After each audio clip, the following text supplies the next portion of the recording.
नर्मदा अध्यात्म मंच से आपका स्नेह भाजन पंडित गिरी मोहन गुरु। आप निरंतर अध्यात्म मंच से भगवत चर्चा के अंतर्गत शिव पुराण, देवी भागवत पुराण, विष्णु पुराण, नर्मदा पुराण आदि पुराणों की कथाएं लगातार सुन रहे हैं। अभी नवरात्रि में नौ दुर्गा चालीसा, 9 रूप दुर्गाओं के समय समय पे हम आपको बताते रहे हैं। अभी चैत्र मास कृष्ण पक्ष की पाप मोचनी एकादशी की कथा आपने बड़े आदर के साथ सुनी। आज हम आपको सुना रहे हैं चैत्र शुक्ल पक्ष में कौन सी एकादशी होती है। युधिष्ठिर महाराज भगवान श्री कृष्ण से पूछते हैं कि हे प्रभु, ये चैत्र शुक्ल पक्ष में कौन सी एकादशी आती है और उसका क्या नाम है, उसकी कथा क्या है, बताने की कृपा करें। तब भगवान श्री कृष्ण कहते हैं कि हे युधिष्ठिर, यह चैत्र कृष्ण पक्ष की एकादशी इसका कामदा एकादशी कहते हैं। इसे कामदा एकादशी यानी कामनाओं को पूरा करने वाली एकादशी। इसकी कथा हम आपको सुनाते हैं। रतनपुर नाम के एक नगर में, रतनपुर नाम का नगर था,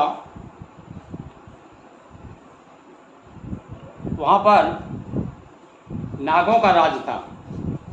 एक पुंडरीक नाम का राजा, नाग राजा वहाँ राज करता था और उसके राज्य में किन्नर, अप्सराएँ, गंधर्व सब जाति के लोग रहा करते थे। और उसके सभा में नाना प्रकार से गायन, गीत गायन इत्यादि हुआ करते थे। एक बार सभा लगी हुई थी राजा की और उसमें एक गंधर्व था ललित नाम का और उसकी पत्नी का नाम था ललिता। देखिए, दोनों का नाम एक ही राशि थी। दोनों गंधर्व जो है बड़े प्यार से रहते थे, परस्पर उनकी बड़ी मैत्री थी। कौन सी मैत्री? प्रेम पूर्वक मैत्री, बड़ा एक दूसरे को बहुत प्यार करते थे। एक बार पुंडरीक के सभा में गंधर्व कुछ गान कर रहा था और गान करते करते कोई रागनी भूल गया। क्यों भूल गया?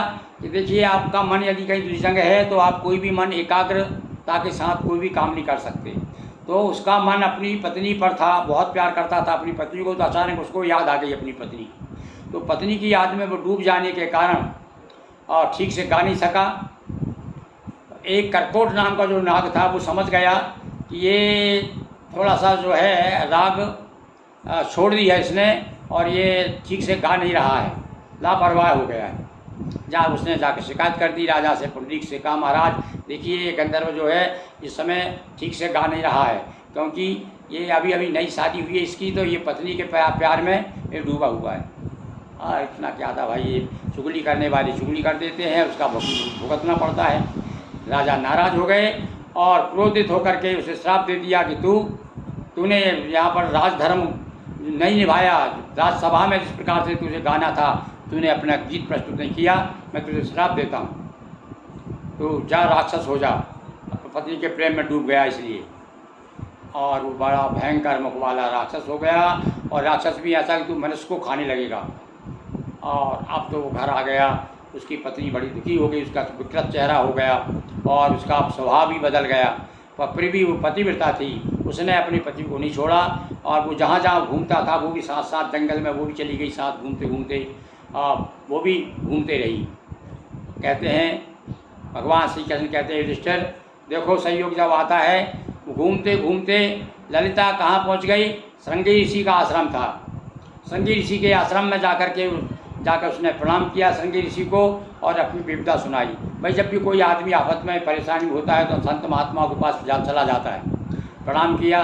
श्रृंगी ऋषि ने पूछा, तुम कौन हो, किसकी बेटी हो? उसने कहा कि मैं वीर धनवा की पुत्री हूँ और ललित नाम के जो मेरे पति हैं वो गंधर्व हैं, मैं उनकी पत्नी हूँ।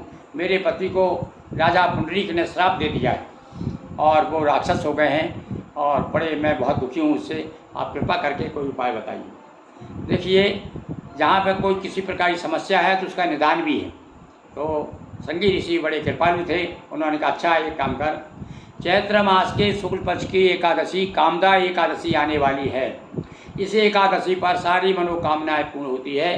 तो विधि विधान के साथ में इस व्रत को कर। और अब वो तो राक्षस है, वो तो कर नहीं सकेगा, तू व्रत कर और व्रत का फल संकल्प करके कहना कि यार मैंने जो व्रत किया है उसका पूरा पुण्य मैं अपने पति को दे रही हूँ, मेरा पति जो है पिशाच योनि से मुक्त हो जाए।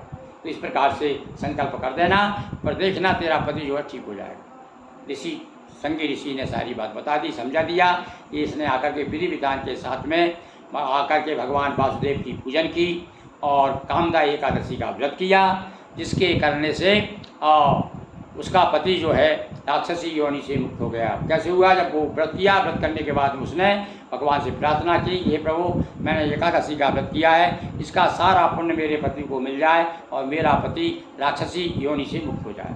और भगवान नारायण ने कृपा की और एकादशी के व्रत का इतना विशेष फल है कि वो राक्षस योनि से छूट गया, फिर से सुंदर देह धारण की और पति पत्नी बड़े सुखी से रहने लगे। इस प्रकार से यह कामदा एकादशी जो भी व्रत करता है उसको बहुत पुण्य प्राप्त होते हैं और सारे पाप कट जाते हैं। ऐसा भगवान श्री कृष्ण ने युधिष्ठिर को बताया और मैंने आपको बताया। बहुत बहुत एक बार पुनः बोलिए वृंदावन कृष्ण चंद्र की जय। आपको यह छोटी सी कथा जो सारांश के रूप में मैंने बताई आपको पसंद आई हो तो आप सब्सक्राइब कीजिए और अपने मित्रों तक पहुंचाइए, ताकि क्योंकि भाई समय इतना आदमी के पास समय बहुत कम है, इसलिए हम सारे कथाएं चर्चाएं जो पुराणों की कथाएं हैं, रामायण इत्यादि सब जो है सारांश में छोटे में करके सुना रहे हैं। इसी भाव को लेकर के मैंने 6-7 पुराण जो है दोहा चौपाइयों में कथा सार लेकर के संक्षिप्त रूप में, संक्षिप्त नर्मदा पुराणम, संक्षिप्त शिव पुराणम, संक्षिप्त देवी भागवत पुराणम, संक्षिप्त विष्णु पुराणम आदि नाम से प्रकाशित कराए हैं। और यदि आप भी रुचि रखते हैं, आप अपने बच्चों को आने वाली पीढ़ी को बताना चाहते हैं वही पुराणों में क्या है, बड़ी सरल भाषा में, क्योंकि मैं कुछ ज़्यादा विद्वान तो नहीं हूँ इसलिए मैंने बड़ी सरल भाषा में प्रस्तुत किया है। यदि आप चाहें तो आप संपर्क करिए, हम आपको तक पहुँचाएँगे। एक बार पुनः बोलिए वृंदावन कृष्ण चंद्र की जय, नर्मदा मैया की जय, हर हर महादेव शंभो।